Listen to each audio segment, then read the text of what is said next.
उज्जैन की नगरी का न्यायप्रिय राजा। उज्जैन नगरी में महाराजा विक्रमादित्य का राज था। वे अपने साहस, न्याय और बुद्धिमत्ता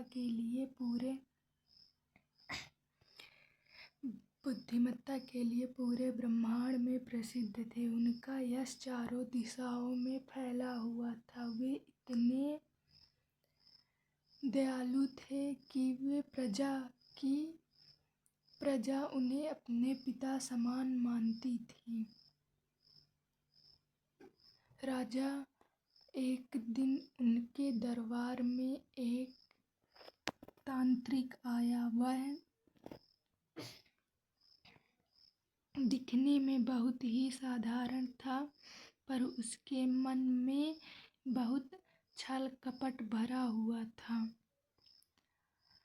उसने राजा से कहा, हे राजन, मैं एक गुप्त साधना कर रहा हूँ जिसके लिए मुझे आपकी मदद चाहिए। क्या आप हर अमावस्या की रात मुझे शमशान में जाकर एक मृत शरीर ला कर दे सकते हैं? विक्रमादित्य ने अपनी प्रजा के भले के लिए हाँ कर दी। उन्होंने वादा किया कि वे हर हाल में उस तांत्रिक की मदद करेंगे। पहला वादा और बेताल का आगमन। तांत्रिक का पहला वादा और बेताल का आगमन। पहली अमावस्या की रात को राजा विक्रमादित्य शमशान पहुँचे। वहाँ उन्हें एक पेड़ पर एक शव उल्टा लटका हुआ मिला। जैसे ही उन्होंने उस शव को अपने कंधे पर रखा, वह हिलने लगा। राजा ने देखा कि वह कोई साधारण शव नहीं, बल्कि बेताल था। बेताल एक विचित्र जीव था जो पेड़ पर उल्टा लटका रहता था, और जब कोई उसे पकड़ने जाता या पकड़ता था तो वह भाग जाता था। बेताल ने राजा से कहा, हे राजन, मैं तुम्हारे कंधे पर बैठा हूँ, पर तुम चुप रहोगे। अगर तुमने अपनी यात्रा के दौरान एक भी शब्द बोला तो मैं तुरंत उड़ जाऊँगा। हाँ, मैं तुम्हें बोर नहीं होने दूँगा और तुम्हें एक कहानी सुनाऊँगा। उस कहानी के अंत में मैं तुमसे एक सवाल करूँगा या पूछूँगा। अगर तुम उस सवाल का जवाब जानते हुए भी चुप रहे तो तुम्हारा सिर फट जाएगा, और अगर तुमने जवाब दिया तो मेरा वादा टूट जाएगा और मैं उड़ जाऊँगा। राजा विक्रमादित्य ने यह अजीब शर्त मान ली। बेताल ने मुस्कुराते हुए कहा, अपनी पहली कहानी शुरू की। फिर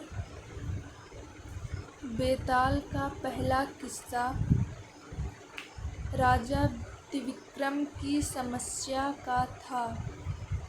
बहुत समय पहले त्रिविक्रम नाम का एक राजा था। उसकी बहुत ही सुंदर या खूबसूरत बेटी थी जिसका नाम चंद्रकांति था। राजा त्रिविक्रम ने अपनी बेटी का विवाह एक ऐसे व्यक्ति से कराने का फैसला लिया जो उसके लिए सबसे उपयुक्त हो। एक दिन राजा को पता चला कि पास के नगर में एक ऐसा योद्धा है जो युद्ध में कभी नहीं हारता। राजा ने उसे अपनी बेटी से विवाह करने का प्रस्ताव दिया। यह सुनकर पास के गांव नगर के एक राजकुमार ने भी राजकुमारी को पाने की इच्छा जाहिर की। राजा ने इन दोनों के बीच एक युद्ध करवा दिया। इस युद्ध में राजकुमार को बुरी तरह से हार का सामना करना पड़ा और वह मर गया।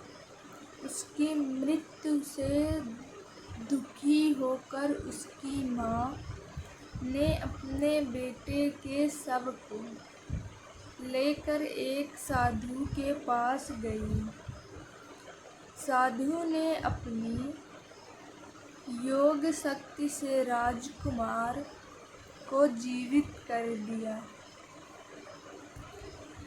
इसके बाद चंद्रक्रांति का विवाह उस योद्धा से हो गया, लेकिन उसकी माँ, जिनसे अपने बेटे को दोबारा जीवित किया, जिसने अपने बेटे को दोबारा जीवित किया, उसके मन में एक चिंता थी।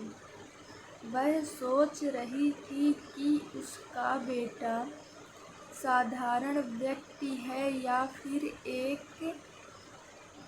फिर वह एक साधु के वरदान से जीवित हुआ है।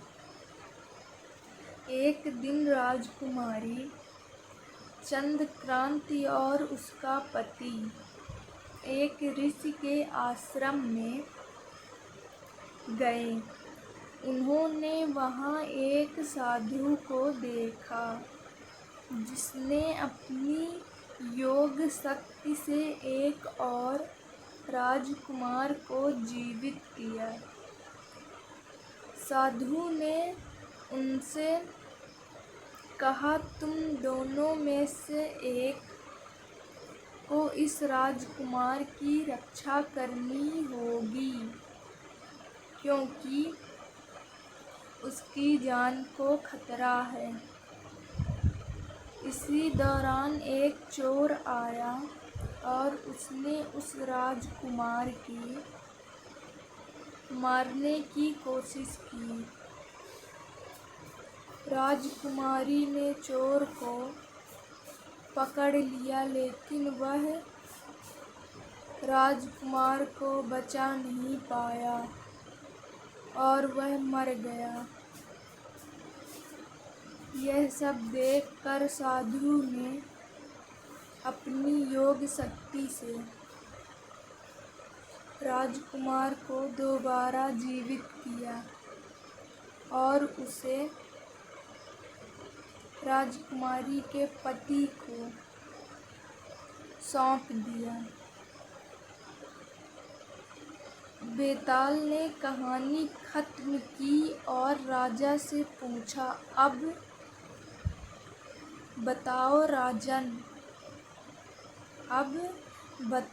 राजन, यह सब किसने किया?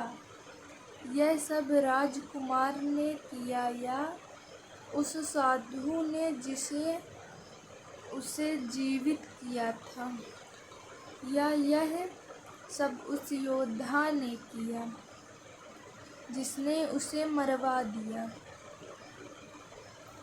था, या फिर यह राजकुमारी का दोष था कि उसने चोर को पकड़ लिया पर राजकुमार को नहीं बचाया। विक्रम का न्याय और बेताल का गायब होना। राजा विक्रमादित्य ने सोचा, उन्होंने बेताल के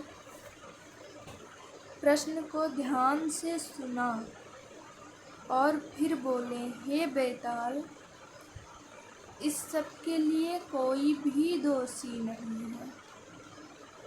यह सब नियति का खेल है। विक्रमादित्य का जवाब सुनकर बेताल हंसने लगा और उसने कहा, हे राजन, तुमने अपना वादा तोड़ दिया। तुमने जवाब दे दिया और अब मैं जा रहा हूँ।